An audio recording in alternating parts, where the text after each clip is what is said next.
अस्सलाम वालेकुम स्टूडेंट्स, मैं हूं नईम सुलहरी और आप देख रहे हैं स्टेप फॉरवर्ड। स्टूडेंट्स, आज हम बेसिक इंग्लिश ग्रामर का लेक्चर नंबर 29 करने जा रहे हैं और इसमें हम करेंगे फ्यूचर इंडेफिनिट टेंस।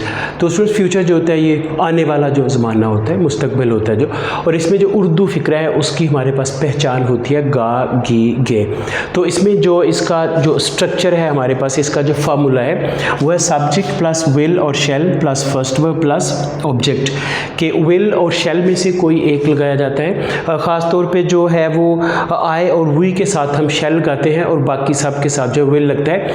लेकिन अब इसका ये होता है कि I we you they he she it हो, यानी कि आपके पास कोई भी सब्जेक्ट हो, वो सिंगुलर हो, प्लूरल हो, फर्स्ट पर्सन हो, सेकंड पर्सन हो, सब के साथ ही विल लगाया जाता है। लेकिन अगर आप चाहें तो आई और वी के साथ शैल लगा सकते हैं, लेकिन जो प्रेफरेंस है वो दी जाती है कि सब के साथ विल ही लगाया जाए। सब्जेक्ट आपके पास चाहे आई हो, वी हो, यू हो, दे ही शी इट या कुछ भी हो, सब के साथ आप विल लगाएं। ठीक है जी।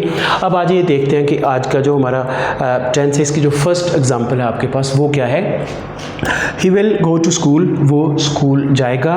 दे विल प्ले हॉकी, वो हॉकी खेलेंगे। I shall read an article, मैं एक आर्टिकल पढ़ूंगा, या I will read an article, दोनों ठीक हैं। आई के साथ आप शैल भी लगा सकते हैं और विल भी लगा सकते हैं। ये देखिए आपने इसके जो अफर्मेटिव सेंटेंसेस है, इसके जो सिंपल सेंटेंसेस है वो देखे आपने। अब आइए, जब हमने इनको करना है नेगेटिव, तो वो कैसे होगा। नेगेटिव करना है जब, तो आपके पास जो विल है, या अगर आपने शैल लगाया है आई और वी के साथ, तो उसके बाद हम नॉट लगा देंगे। जैसे ही will not go to school, वो स्कूल नहीं जाएगा। They will not play hockey, वो हॉकी नहीं खेलेंगे।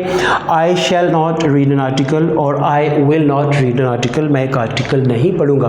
फिर से देखिए आपने इसके अफर्मेटिव सिंपल सेंटेंसेस और इसके जो नेगेटिव सेंटेंसेस हैं वो।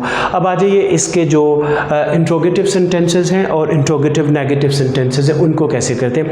पहले देखते हैं कि इसके जो इंट्रोगेटिव है वो कैसे होंगे। तो जो आपके पास विल या शैल है, जो हेल्पिंग वर्ब है, उसको आप सब्जेक्ट से पहले ले आएंगे। जैसे will he go to school, क्या वो स्कूल जाएगा।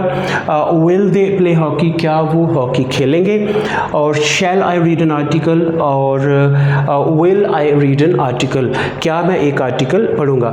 ये हो गए आपके इसके इंट्रोगेटिव सेंटेंसेस। अब देखिए अगर हमने इनको इंट्रोगेटिव नेगेटिव यानी कि सवालिया मनफी बनाना है, तो वो कैसे होगा। Will he not go to school, क्या वो स्कूल नहीं जाएगा। और will they not play hockey, क्या वो हॉकी नहीं खेलेंगे। और shall I not read an article, और will I not read an article, क्या मैं एक आर्टिकल नहीं पढ़ूंगा। तो इसमें जो पहले हमें पढ़ाया जाता रहा है वो यही है कि आई और वी के साथ हमने शैल लगाना है, बाकी सब के साथ विल लगाना है।